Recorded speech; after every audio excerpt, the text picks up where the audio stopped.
Long ago, when these ancient Grecian temples were new, hemp was already old in the service of mankind. For thousands of years even then, this plant had been grown for cordage and coarse cloth in China and elsewhere in the East. For centuries prior to about 1850, all the ships that sailed the western seas were rigged with hempen rope and sails. For the sailor, no less than the hangman, hemp was indispensable. A 44-gun frigate, like our cherished old Ironsides, took over 60 tons of hemp for rigging. Including an anchor cable 25 inches in circumference. The Conestoga wagons and prairie schooners of pioneer days were covered with hempen canvas. Indeed, the very word canvas comes from the Arabic word for hemp. In those days, hemp was an important crop in Kentucky and Missouri. Then came cheaper imported fibers for cordage, like jute, sisal, and manila hemp, and the culture of hemp in America declined.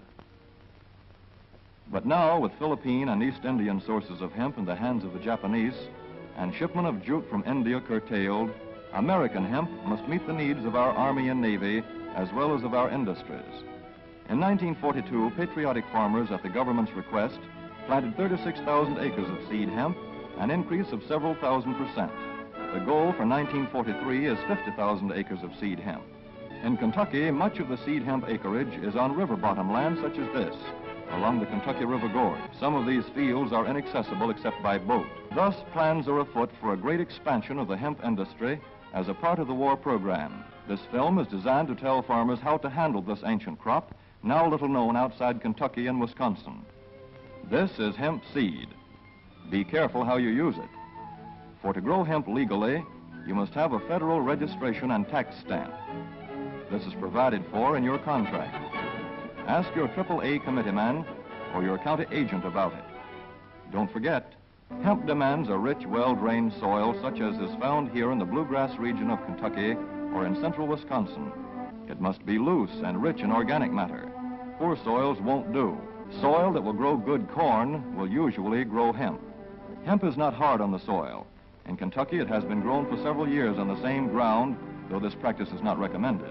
A dense and shady crop, hemp tends to choke out weeds. Here's a Canada thistle that couldn't stand the competition. Dead as a dodo. Thus, hemp leaves the ground in good condition for the following crop. For fiber, hemp should be sown 5 pecks to the acre. With drill, the closer the rows, the better. These rows are spaced about 4 inches. This hemp has been broadcast. Either way, it should be sown thick enough to grow a slender stalk. Here's an ideal stand. The right height to be harvested easily, thick enough to grow slender stalks that are easy to cut and process. Stalks like these here on the left, they yield the most fiber and the best. Those on the right are too coarse and woody. For seed, hemp is planted in hills like corn, sometimes by hand. Hemp is a dioecious plant. The female flower is inconspicuous, but the male flower is easily spotted.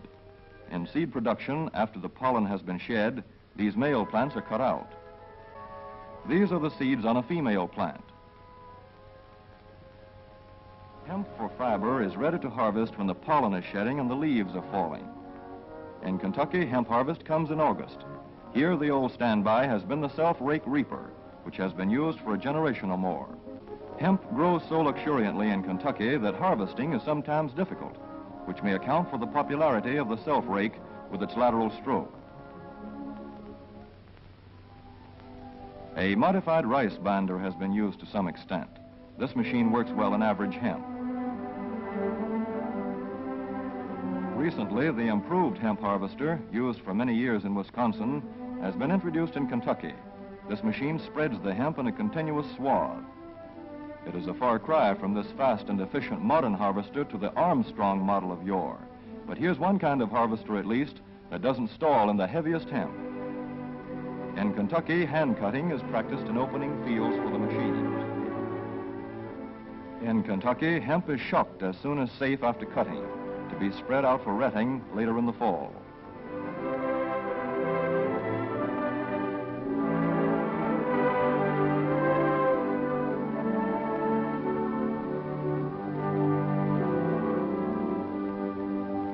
Wisconsin, hemp is harvested in September. Here, the hemp harvester with automatic spreader is standard equipment. Note how smoothly the rotating apron lays the swath preparatory to retting. Here, it is a common and essential practice to leave headlands around hemp fields. These strips may be planted to other crops, preferably small grain.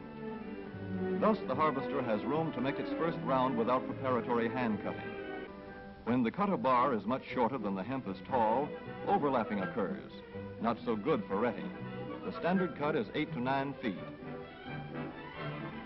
The length of time hemp is left on the ground to ret depends on the weather. The swaths must be turned to get a uniform ret.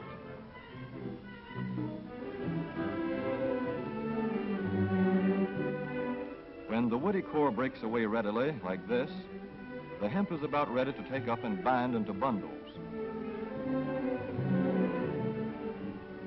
Well-retted hemp is light to dark gray. The fiber tends to pull away from the stalk. The presence of stalks in the bowstring stage indicates that retting is well underway. When hemp is short or tangled, or when the ground is too wet for machines, it is bound by hand. A wooden buck is used. Twine will do for tying, but the hemp itself makes a good band. When conditions are favorable, the pickup binder is commonly used. The swath should lie smooth and even with stalks parallel. The picker won't work well in tangled hemp. After binding, hemp is shucked as soon as possible to stop further retting. In 1942, 14,000 acres of fiber hemp were harvested in the United States. The goal for 1943 is 300,000 acres. Thus, hemp, Cannabis sativa, the old standby cordage fiber, is staging a strong comeback. This is Kentucky hemp going into the dryer of a mill at Versailles.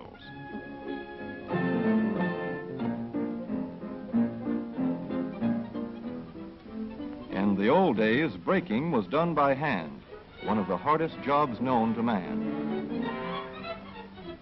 Now the power breaker makes quick work of it.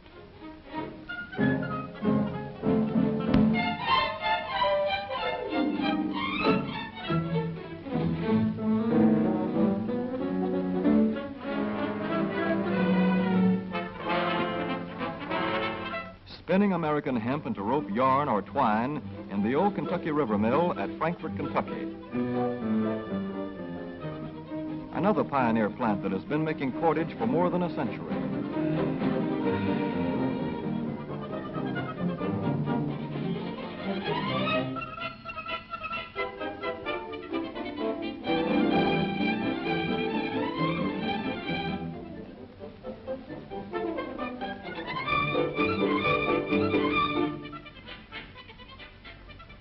All such plants will presently be turning out products spun from American-grown hemp. Twine of various kinds for tying, winding armatures, and upholsterers' work. Rope for marine rigging and towing, for hay forks, derricks, and heavy-duty tackle.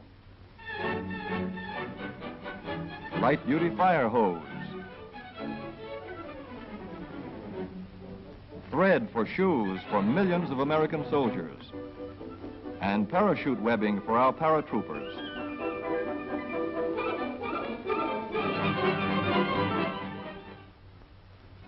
As for the United States Navy, every battleship requires 34,000 feet of rope, and other craft accordingly.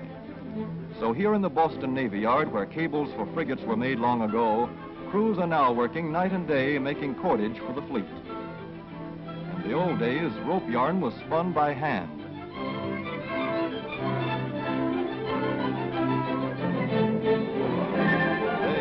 Rope walk is mechanized.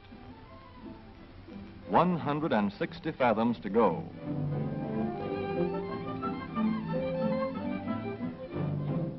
The rope yarn feeds through holes in an iron plate.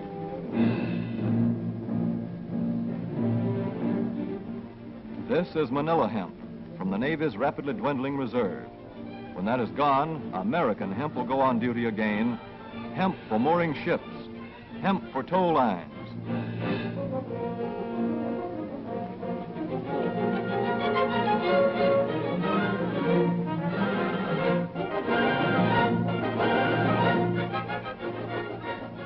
tackle and gear.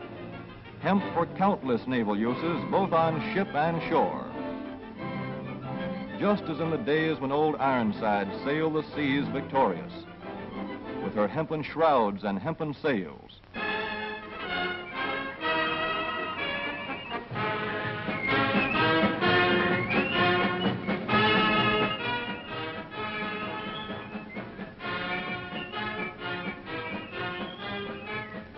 Hemp for Victory.